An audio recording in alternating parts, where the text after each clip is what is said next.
आप देख रहे हैं इंडिया टीवी। आपके साथ मैं हूं गौनिका अरोड़ा। संसद के इतिहास में पहली बार ऐसा होने जा रहा है जब गांधी परिवार के तीन सदस्य एक साथ पार्लियामेंट में मौजूद होंगे। राहुल गांधी रायबरेली से लोकसभा में रहेंगे। कांग्रेस ने प्रियंका गांधी वाड्रा को केरल की वायनाड सीट से लोकसभा पहुंचाने की सोची है और राज्यसभा में सोनिया गांधी पहले से मौजूद है। गांधी परिवार का ये ट्रिपल चैलेंज नरेंद्र मोदी के लिए है। थर्ड टर्म में मोदी के लिए ये सबसे मुश्किल चैलेंज होगा। राहुल गांधी जहां कमजोर पड़ेंगे, उनका सहारा बनने के लिए प्रियंका गांधी पार्लियामेंट में होंगी। खैर ये तब होगा जब वायनाड सीट पर उपचुनाव होगा और प्रियंका गांधी वाड्रा को उसमें जीत मिलेगी। अभी तो लोकसभा की पहली मीटिंग का चैलेंज है। अगले एक सप्ताह के भीतर कभी भी लोकसभा की बैठक शुरू हो सकती है। संसद बैठने से पहले नरेंद्र मोदी के खिलाफ फॉल्स नैरेटिव का बाजार गर्म किया जा रहा है। ऐसी बातों का रूट कहां है, उनका कॉज कहां है, आपको इस रिपोर्ट में दिखाते हैं। क्या संसद से महात्मा गांधी की प्रतिमा हटा दी गई है? क्या बाबा साहब को भी संसद से बाहर कर दिया गया है? संसद से महापुरुषों की प्रतिमा को हटाकर कहां रखा गया है? क्या मोदी ने विपक्ष से प्रदर्शन करने की जगह छीन ली है? क्या ईवीएम मशीन मोबाइल फोन से चलती है? क्या ईवीएम चलाने के लिए ओटीपी की जरूरत होती है? क्या नरेंद्र मोदी सैर सपाटे के लिए इटली गए थे? मोदी पोप से मिले तो कांग्रेस का दिल क्यों जले? क्या मोदी गठबंधन साथियों के प्रेशर में काम कर रहे हैं? क्या नई लोकसभा में स्पीकर की कुर्सी बीजेपी के हाथ से निकलने वाली है? नई लोकसभा की बैठक से पहले नए नैरेटिव बनाने का खेला चल रहा है। जब से चुनावों में संविधान और आरक्षण खत्म करने वाला नैरेटिव चल निकला है, मोदी के विरोधी उसी लाइन पर दौड़ने लगे हैं। हमला करो और भाग जाओ, गोला दागो और पकड़े जाने पर माफी मांग लो। आज हम आपको बताते हैं कि फॉल्स नैरेटिव की फैक्ट्री कैसे चलती है, यह फैक्ट्री किसने लगाई, इसका ऑपरेटर कौन है और इसका बेनिफिशियरी यानी लाभार्थी कौन है। फॉल्स नैरेटिव के फैक्ट चेक के लिए आपको सबसे पहले लेकर चलते हैं संसद भवन।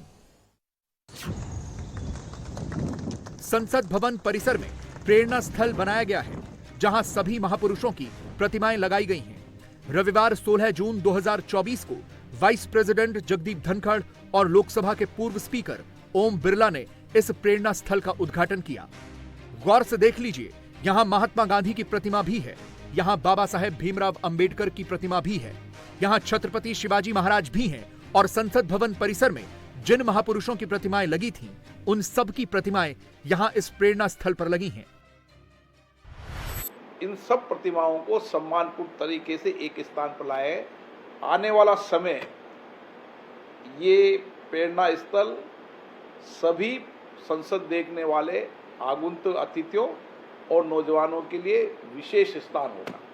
संसद के अंदर जो कुछ भी निर्माण या संसद में जो भी कुछ परिवर्तन होता है, उस परिवर्तन को करने की जिम्मेदारी लोकसभा अध्यक्ष के नाते मेरी होती है और मैंने समय समय पर इस विषयों पर अलग अलग तरीके से बात की है और लोगों का मानना था कि हमें इन अलग अलग प्रतिमाओं को, जो महापुरुषों के जीवन अब के बारे में इतनी अच्छी जानकारी एक साथ मिलेगी, इससे बहुत नया प्रेरणा स्थल वाकई में देश के लिए और आने वाली पीढ़ी के लिए प्रेरणा स्रोत होगा। ऑफिशियल पोजीशन आपने देख लिया, मगर नैरेटिव क्या बनाया जा रहा है?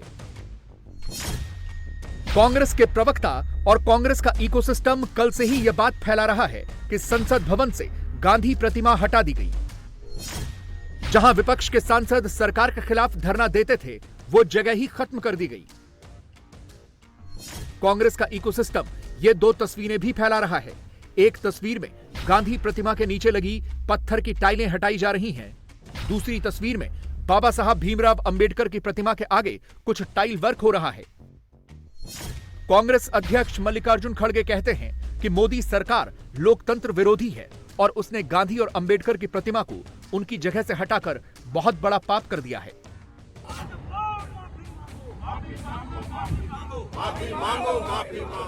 मोदी सरकार के पिछले 10 साल में महात्मा गांधी की ये प्रतिमा हमेशा हेडलाइन में रही। विपक्ष के सांसद सदन से ज्यादा यहीं दिखते थे। सदन में नंबर न जुटा पाओ तो गांधी जी की प्रतिमा के आगे खड़े होकर हेडलाइन में आ जाओ। विपक्ष ने लगातार ये ट्रैक पकड़ कर रखा।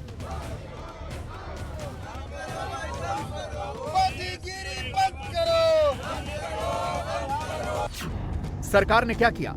सरकार ने संसद भवन में लगी 50 से अधिक प्रतिमाओं को एक जगह करके उसे प्रेरणा स्थल का नाम दे दिया। कोई प्रतिमा हटाई नहीं गई, बस संसद भवन परिसर में उनकी जगह बदल दी गई।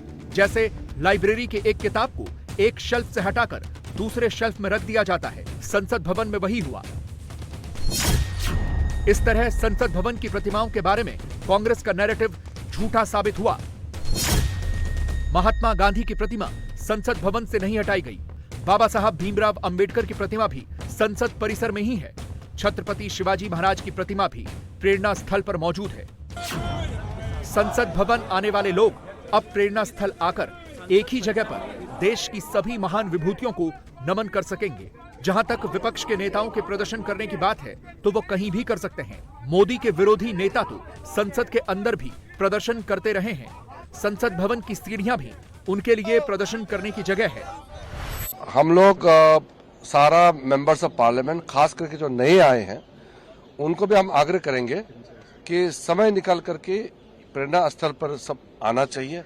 और खास करके जो विशेष दिन होता है, जन्म दिवस या कोई विशेष दिन होता है, संबंधित हमारे महान पुरुषों का संबंधित दिवस में जरूर आना चाहिए। क्या है कि बाहर से यहाँ विजिटर्स भी आते हैं, कई विदेश के लोग भी आते हैं, हमारे देश के बच्चे आते हैं, स्टूडेंट्स आते हैं, और साथ साथ में हमारे कुछ सांसदों का भी लगातार यहाँ आराम से अपना यहाँ चरणों में आकर के हम फूल चला सकते हैं। फिर लगातार हम यहाँ आते रहेंगे तो हमको प्रेरणा मिलते रहेगा। ये मतलब प्रेरणा स्थल यही है कि हम यहाँ सम्मान भी करेंगे और हम खुद भी यहाँ से प्रेरणा लेते रहेंगे। दूसरा फॉल्स नैरेटिव ईवीएम से जुड़ा है। ईवीएम का मुद्दा मोदी विरोधियों को बहुत रास आता है। इस बार दो घटनाएं एक साथ हुई। Mumbai north west parliamentary constituency में मोबाइल फोन पर आए ओटीपी से ईवीएम अनलॉक होने की खबर छपी और माइक्रो ब्लॉगिंग साइट एक्स के चीफ एलन मस्क ने ईवीएम के बारे में एक पोस्ट कर दिया। मस्क ने लिखा, इलेक्ट्रॉनिक वोटिंग मशीनों को हटा देना चाहिए। इंसान और मशीनों के जरिए उनको हैक करने की संभावना बहुत ज्यादा है। मोदी सरकार के पूर्व मंत्री राजीव चंद्रशेखर ने मस्क को जवाब दिया, मगर मस्क ने दोबारा कह दिया कि किसी भी चीज को हैक किया जा सकता है। मोदी के विरोधी इस खबर को वहीं से ले उड़े। पहले देखते हैं कि ईवीएम के बारे में विपक्ष का दावा क्या है। दावा नंबर 1, ईवीएम को हैक किया जा सकता है। दावा नंबर 2, ईवीएम को मोबाइल से चलाया जा सकता है। दावा नंबर 3, ईवीएम मोबाइल के ओटीपी से खुलता है। दावा नंबर 4, ईवीएम में रिकॉर्डेड वोट को बदला जा सकता है। एलन मस्क ने जब कहा कि ईवीएम हैक की जा सकती है तो हैक की जा सकती है। एलन मस्क से बड़ा एक भी टेक्नीशियन नहीं है जिसका ये ट्विटर है, जिसका अब एक्स है, वो एलन मस्क का है। दुनिया का सबसे बड़ी टेक्नोलॉजी का मालिक है। जब वो कहता है कि ईवीएम हैक हो सकती है, ईवीएम में डाटा फीड किया जा सकता है, तो जो हमारे यहाँ लोगों को संदेह था वो सही है। और इसीलिए हम लोग पहले से भी कहते आए थे कि ईवीएम की जगह बैलेट पेपर से वोट पड़ना चाहिए। दुनिया में जहाँ लोगों ने चलाई ईवीएम पहले, वो बंद की और बैलेट पेपर से ही चुनाव होता है। अमेरिका, इंग्लैंड जैसे एडवांस कंट्रीज में भी, जर्मनी में भी। विपक्ष 2014 से ही ईवीएम पर सवाल उठा रहा है। इस साल 4 जून को आए नतीजों के बाद उम्मीद थी कि ईवीएम पर सवाल कम होंगे, लेकिन चुनाव खत्म होने के 12 दिन बाद ईवीएम का जिन फिर बोतल से बाहर आ गया है। इलेक्शन कमीशन यानी कौन? बीजेपी की एक्सटेंडेड ब्रांच जिस तरह से अमोल कीर्तिकर शिवसेना के उम्मीदवार को विजयी घोषित किया, एक बार नहीं 2 बार, सिंधे गुट के उम्मीदवार रविंद्र वायकर का एक रिलेटिव अंदर घूमता है और फोन यूज करता है। सीसीटीवी फुटेज पे दिख रहा है। और वंदना सूर्यवंशी ने ऑब्जेक्शन नहीं लिया है। अब उनके ऊपर एफआईआर लॉन्च किया। अब वनराई पुलिस स्टेशन से वो फोन बदलने की कोशिश चल रही थी 4 दिन से। मेरी जानकारी है वहां के जो पुलिस अफसर है राजभर उनको छुट्टी पर भेज दिया। ये इस देश का ऐसा चुनाव का निर्णय है कि देश में ऐसे कितने चुनाव क्षेत्र में इस प्रकार से जो 100 या 1000 के दायरे में हार जीत हुई है, वो सभी क्षेत्र में उस प्रकार से चुनाव के नतीजे अपने कब्जे में लेने की कोशिश हुई है। भारत में जिन इलेक्ट्रॉनिक वोटिंग मशीनों से वोटिंग होती है उनके बारे में कुछ विशेष बातें आगे बताएंगे। उससे पहले खुद से कुछ जनरल किस्म के सवाल पूछकर देख लीजिए। अगर ईवीएम हैक होती तो बीजेपी मेजॉरिटी मार्क से नीचे क्यों रहती? अगर ईवीएम हैक होती तो मोदी के 18 मंत्री चुनाव कैसे हार जाते? अगर ईवीएम हैक होती तो मोदी की पार्टी यूपी में क्यों हार जाती? अगर ईवीएम हैक होती तो बीजेपी अयोध्या में कैसे पिछड़ जाती? अगर ईवीएम हैक होती तो वाराणसी में मोदी का मार्जिन कैसे कम होता? अगर ईवीएम हैक होती तो बीजेपी महाराष्ट्र कैसे हार जाती? और अगर ईवीएम हैक होती तो बीजेपी राजस्थान में कैसे 50-50 हो जाती? ये सब हुआ तब भी ईवीएम से ही वोट पड़े थे। रायबरेली में और वायनाड में भी, जहां राहुल गांधी 3-3.5 लाख वोटों से चुनाव जीते, वहां भी ईवीएम से ही वोट पड़े थे। अमेठी में, जहां स्मृति ईरानी की हार हुई और कांग्रेस के किशोरी लाल शर्मा जीते, वहां भी ईवीएम से ही वोट पड़े थे। कम से कम देश के तमाम नेताओं को यह स्वीकार कर लेना चाहिए कि 2024 में ईवीएम हैक नहीं हुआ था।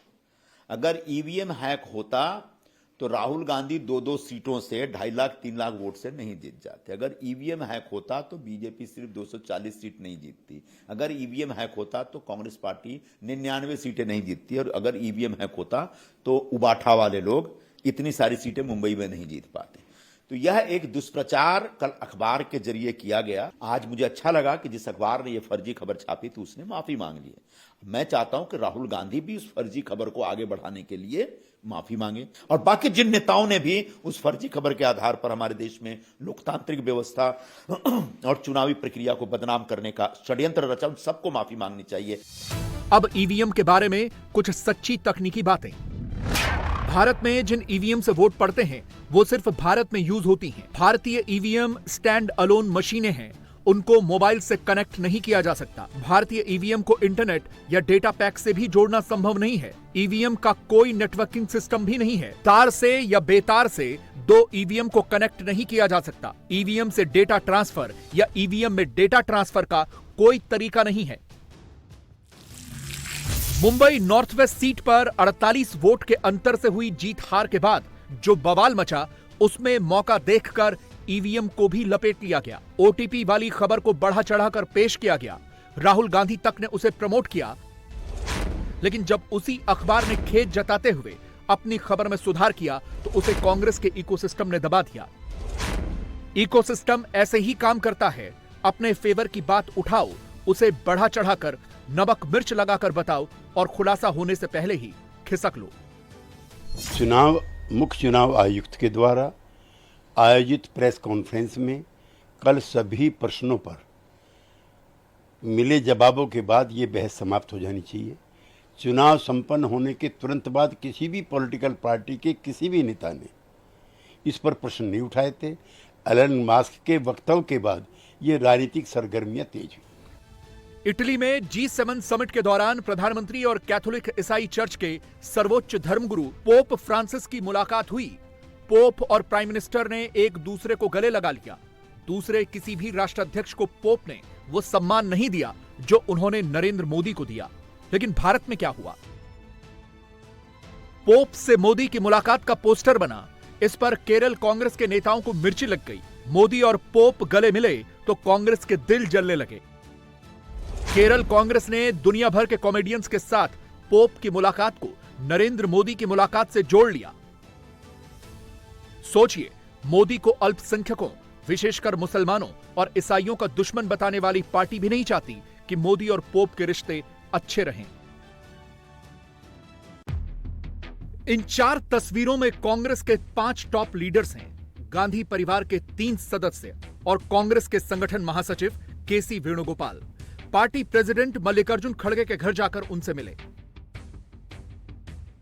फैसला हुआ कि राहुल गांधी रायबरेली सीट रखेंगे, वायनाड सीट छोड़ेंगे और वहां से प्रियंका गांधी चुनाव लड़ेंगी। इस तरह प्रियंका गांधी की चुनावी राजनीति में एंट्री हो रही है। प्रियंका वायनाड से चुनाव लड़ेगी, मगर मैं भी पीरियोडिकली वायनाड जाऊंगा और जो वायदे हमने वायनाड को किए थे उनको हम पूरा करेंगे। रायबरेली का पुराना रिश्ता है, काफ़ी खुशी हो रही है कि मैं उनको फिर से रिप्रेजेंट करूंगा, मगर आसान निर्णय नहीं था, मुश्किल निर्णय था क्योंकि जुड़ाव दोनों के साथ। Very happy to be able to represent Wayanad, and all I'll say is that I won't let them feel his absence. As he said, he'll come many times with me, but I will work as hard and I will try my best to make everybody happy and to be a good representative. और रायबरेली के साथ तो मेरा बहुत ही पुराना रिश्ता भी है और 20 सालों से मैंने काम किया है दोनों रायबरेली और अमेठी में, तो वो रिश्ता तो कहीं मतलब किसी भी तरह से टूट नहीं सकता। उसको कायम रखने के लिए हम दोनों हैं और भैया की मैं मदद रायबरेली में भी करूंगी और जैसे इन्होंने कहा हम दोनों रायबरेली में भी हम दोनों मौजूद होंगे और वायनाड में भी। अगले एक सप्ताह के अंदर नई निर्वाचित लोकसभा की पहली मीटिंग होने वाली है। नवनिर्वाचित सांसदों को शपथ दिलाने के बाद मोदी सरकार का पहला टेस्ट होगा जब स्पीकर चुनने का मौका आएगा। कांग्रेस की लाइन एकदम क्लियर है कि वो मोदी 3.0 सरकार में बीजेपी के अल्पमत में होने पर फोकस कर रही है। एक अकेला का घमंड टूटा, बैलेंस करने में पसीना छूटा, ऐसा लिखकर कांग्रेस मोदी पर व्यंग करती है। राहुल गांधी की पार्टी जो काम पिछले 10 साल से कर रही है, वो काम उसने अब तक नहीं छोड़ा है। स्पीकर के इलेक्शन को लेकर एनडीए में कोई भ्रम नहीं है, लेकिन इंडिया अलायंस विशेषकर कांग्रेस के नेता स्पीकर पोस्ट पर भ्रमजाल फैला रहे हैं। कभी वो स्पीकर पोस्ट पर अपना दावा ठोकते हैं तो कभी वो स्पीकर की कुर्सी टीडीपी के खाते में जाने की कहानियां सुनाते हैं। लोकसभा स्पीकर की लड़ाई बहुत महत्वपूर्ण लड़ाई है। अब 2019 और 2014 वाली स्थिति संसद में नहीं है। अगर राहुल गांधी जी बोलते हैं कि हम चाहे तो सरकार कभी भी गिरा सकते हैं, उसका मतलब आप समझ जाइए कि जो बैठे हैं प्रधानमंत्री पद पर या सरकार जो बनाई है एनडीए की, वो स्थिर नहीं है, स्टेबल नहीं है, कुछ भी हो सकता है।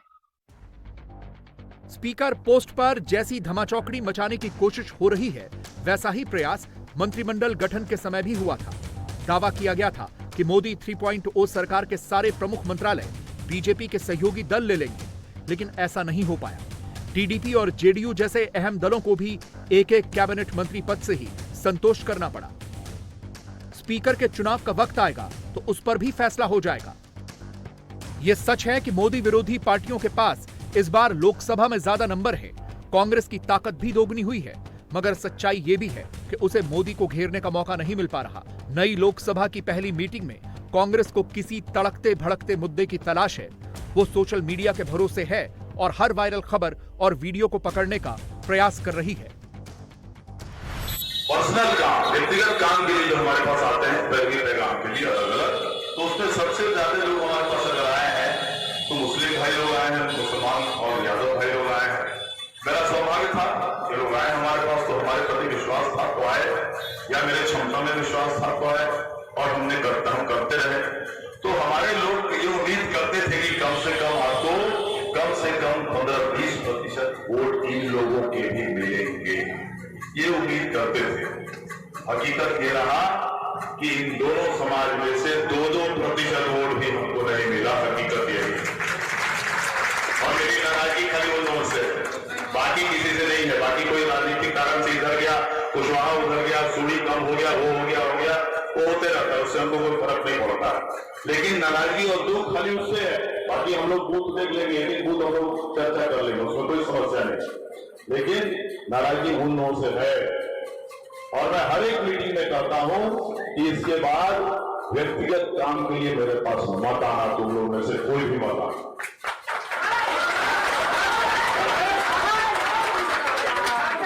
आओगे तो के मामले में हाथ जोड़ लेंगे बाबू। 5 साल के बाद जब हमको वापस वोट दोगे, उसके अगले 5 साल हमसे काम ले लेना, ये बता के करवाना। सीतामढ़ी के जेडीयू सांसद देवेश चंद्र ठाकुर के बयान को भी मुद्दा बनाने की कोशिश हो रही है। यादव वोट नहीं मिला, मुसलमान वोट नहीं मिला, कुशवाहा वोट छिटक गया। जेडीयू सांसद के इन बयानों को बीजेपी और मोदी से कनेक्ट किया जा रहा है।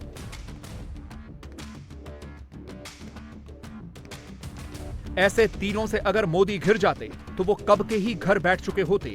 सच्चाई यही है कि ऐसी बातों से, ऐसी दैनिक साजिशों से मोदी को कोई फर्क नहीं पड़ता। वो अपनी रॉ में चल रहे हैं, अपने हिसाब से शासन चला रहे हैं। और अब बात योगी आदित्यनाथ की, जिनके उत्तर प्रदेश में बीजेपी का प्रदर्शन इस बार बहुत खराब रहा। इसके लिए योगी भी रोज समीक्षाएं कर रहे हैं, हार के कारण खोज रहे हैं। कुल मिलाकर उत्तर प्रदेश के सीएम योगी आदित्यनाथ इन दोनों बहुत व्यस्त हैं, लेकिन इसके बावजूद वो एक आवाज पर अपनी बीमार मां से मिलने के लिए दौड़ पड़े। योगी की 85 साल की मां सावित्री देवी ऋषिकेश के एम्स में एडमिट हैं, उनका इलाज चल रहा है। योगी की अपनी मां से ये मुलाकात पूरे 2 साल के बाद हुई। हमारी अगली रिपोर्ट देखिए और समझिए कि योगी के लिए मां के मायने क्या हैं।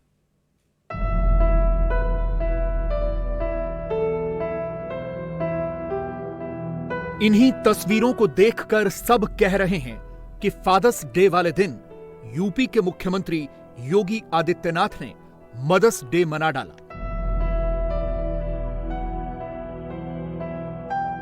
कल यानी 16 जून को योगी ने अपने एक्स पेज पर मां से मुलाकात की यह तस्वीर डाली और लिखा, मां।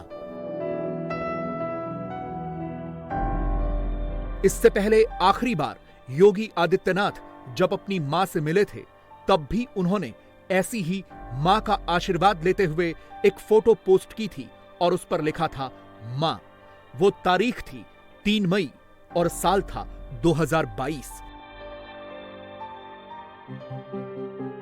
योगी आदित्यनाथ अपनी मां सावित्री देवी से पूरे 775 दिनों, 110 हफ्तों, 18,600 घंटों और 11,16,000 मिनटों के बाद मिले हैं। एक मुलाकात हुई थी 3 मई 2022 को योगी के पैतृक गांव पौड़ी गढ़वाल के पंचुर में, और दूसरी मुलाकात हुई है ऋषिकेश के एम्स में, जहां योगी की मां एडमिट हैं और इलाजरत हैं।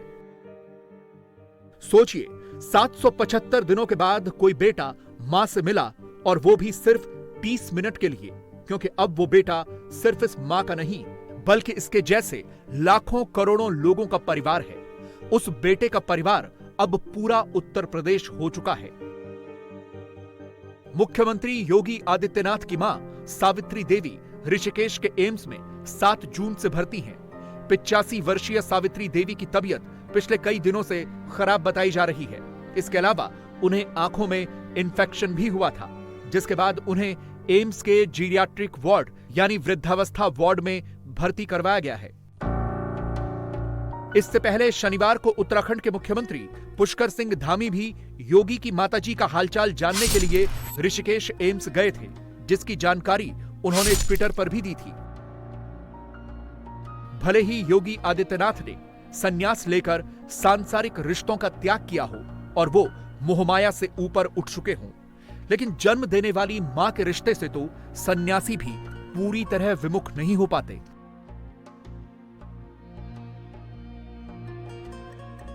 मां तो मां होती है, इसीलिए तो योगी आदित्यनाथ जितनी देर भी ऋषिकेश के इस एम्स में रहे, अपनी मां का हाथ पकड़े रहे।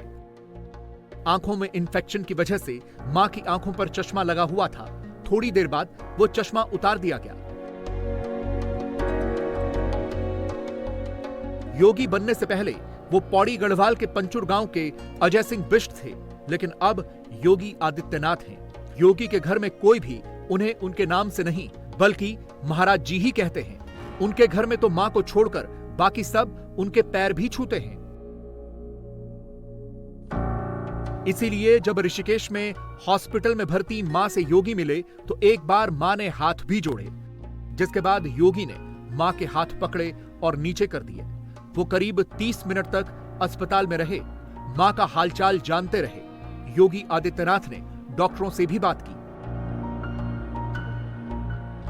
ये योगी आदित्यनाथ की आज की एक्स की टाइमलाइन है। लगातार तमाम तरह के लोगों से उनकी मुलाकातें हो रही हैं। वो देश के सबसे बड़े सूबे के मुख्यमंत्री हैं, बहुत ज्यादा व्यस्त नेता हैं।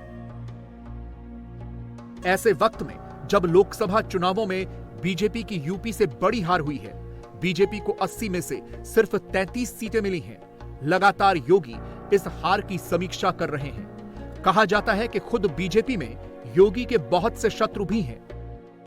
और ऐसे नाजुक वक्त में योगी को जब पता चला कि मां की तबीयत खराब है और वो हॉस्पिटल में भर्ती हैं, तो वो तुरंत ऋषिकेश दौड़े चले। इसी हॉस्पिटल में रुद्रप्रयाग हादसे में घायल लोग भी भर्ती हैं। इस हादसे में 15 लोगों की मौत हो गई थी। इन दुर्घटना के घायल लोगों से भी योगी आदित्यनाथ ने अस्पताल में मुलाकात की, क्योंकि योगी मुख्यमंत्री के कर्तव्य पथ पर भी तो चल रहे हैं। इससे पहले योगी आदित्यनाथ अपनी मां से 2 साल पहले अपने पैतृक गांव पंचुर में मिले थे। लगातार दूसरी बार उत्तर प्रदेश का मुख्यमंत्री बनने के बाद योगी आदित्यनाथ पहली बार अपने गांव गए थे। साल था 2022 और तारीख थी 3 मई। योगी आदित्यनाथ अपनी सख्ती के लिए जाने जाते हैं। बड़े बड़े गुंडे माफियाओं पर उन्होंने लगाम लगाकर दिखाई है। यूपी के ऑर्गेनाइज्ड क्राइम का खात्मा किया है। इतने सख्त प्रशासक हैं कि पार्टी में भी किसी के सामने नहीं झुकते, लेकिन अपनी मां के सामने योगी भी झुकते हैं। 2020 में कोरोना महामारी के दौरान योगी आदित्यनाथ के पिता आनंद सिंह बिष्ट का निधन हो गया था, लेकिन कोविड प्रोटोकॉल के चलते योगी पिता के अंतिम संस्कार में शामिल नहीं हो पाए और उस वक्त घर भी नहीं जा पाए थे। तब से 2 वर्षों के दौरान योगी ने अपनी मां से एक बार भी बात नहीं की। एक इंटरव्यू में खुद योगी ने कहा था कि वो पिता के निधन के बारे में मां से बात ही नहीं कर पा रहे थे। अक्सर योगी के विरोधियों का यह आरोप होता है कि इनका तो कोई परिवार नहीं है, ये लोगों के दुख दर्द का क्या ख्याल रखेंगे। योगी के लिए उनका परिवार क्या है, ये समझने के लिए उनके विरोधियों को योगी की कही ये बात बहुत ध्यान से सुन लेनी चाहिए। योगी के आंसू देख लेने चाहिए। चाय की दुकान चलाती हैं, प्रसाद की दुकान चलाती हैं, तो आपको नहीं लगता कि सब अपने परिवार का ध्यान रखते हैं? आप भी थोड़ा ध्यान रख लेते। मैं देखिए एक योगी हूं और मुझे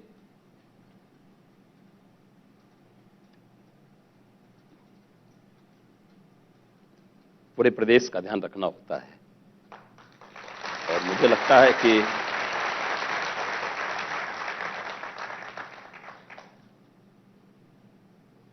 एक मुख्यमंत्री के रूप में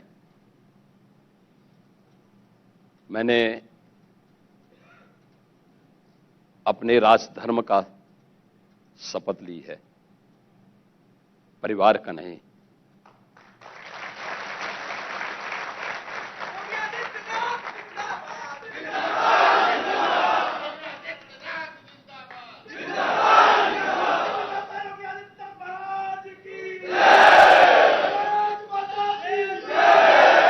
ये ठीक है योगी जी, आपने परिवार का ध्यान न रख के सन्यासी के तौर पर पूरे प्रदेश का ध्यान रखा है। अपनी बहन का ध्यान न रख के उत्तर प्रदेश की बहनों का ध्यान रखा है। योगी का परिवार आज भी उनके गांव में ही रहता है, बाकी नेताओं जैसे नहीं। उनकी बहन आज भी एक दुकान चलाकर गुजारा करती हैं। पिता का देहांत हो चुका है, मां की उम्र 85 वर्ष की हो चुकी है। योगी पूरी तरह से राष्ट्र को समर्पित हैं। वो जमाना और था जब योगी अपने परिवार के साथ रहते थे, उनका सुख दुख बांटा करते थे, मगर योगी के लिए उनका परिवार सिर्फ माँ बाप भाई बहन नहीं थे। योगी को तो कुछ और करना था, अपने परिवार को बहुत बड़ा करना था। उन्होंने यही किया। इसकी शुरुआत 1993 में हुई। उत्तराखंड के गांव से निकला एक लड़का महंत अवैधनाथ के संपर्क में आया। योगी गोरखपुर चले गए, दीक्षा प्राप्त की और सन्यासी बन गए। नाथ संप्रदाय में सन्यासी की दीक्षा तब तक पूरी नहीं होती जब तक वो घर से भिक्षा नहीं ले लेता। योगी ने भी पंचुर आकर अपनी मां से भिक्षा ली। अवैधनाथ ने 1998 में राजनीति से संन्यास लिया और योगी आदित्यनाथ को अपना उत्तराधिकारी घोषित कर दिया। इसीलिए तो 2022 में जब योगी अपने गांव गए थे तो अपने गुरु महंत अवैधनाथ के नाम पर बने कॉलेज में उन्होंने अपने गुरु की मूर्ति का अनावरण किया था और अपने स्कूल कॉलेजों के गुरुओं का भी सम्मान किया था। तो योगी भावुक हो उठे थे। योगी आदित्यनाथ की तरह ही उनके गुरु अवैधनाथ भी पौड़ी गढ़वाल के ही थे। महंत अवैधनाथ जी महाराज का जन्म इसी भूमि पर हुआ था। यही विकास खंड है और इसी विकास खंड में ग्राम कांडी में ही उनका जन्म हुआ था। लेकिन 1940 के बाद उनको कभी इस धरती पर वापस आने का अवसर नहीं प्राप्त हो पाया। उनके मन में कभी कभी इच्छा होती थी, लेकिन किन्हीं कारणों से वो कार्यक्रम टल जाता था। लेकिन वह अक्सर पूछते थे मुझसे कि वहां पर शिक्षा की व्यवस्था कैसे चल रही है, कैसे वहां के बच्चे पढ़ने जाते हैं। आज मेरे लिए और भी गौरव का विषय है कि यहां पर मुझे अपने स्कूली गुरुओं का भी सम्मान करने का सौभाग्य प्राप्त हुआ। मैंने पहली से 9वीं क्लास तक यहां पे पढ़ा था, हांगर में, चमकोट खाल में। 9वीं क्लास के बाद मैं अपने पिताजी के साथ चला गया और मुझे आज इस बात का दुख है कि बहुत सारे ऐसे हमारे उस समय के गुरुजन जो आज नहीं हैं। 1998 में ही योगी की पॉलिटिकल एंट्री हुई। योगी नेता तो हैं, मगर साथ ही सख्त प्रशासक भी हैं। संत, महंत, बाबा, महाराज जी योगी की यही पहचान है।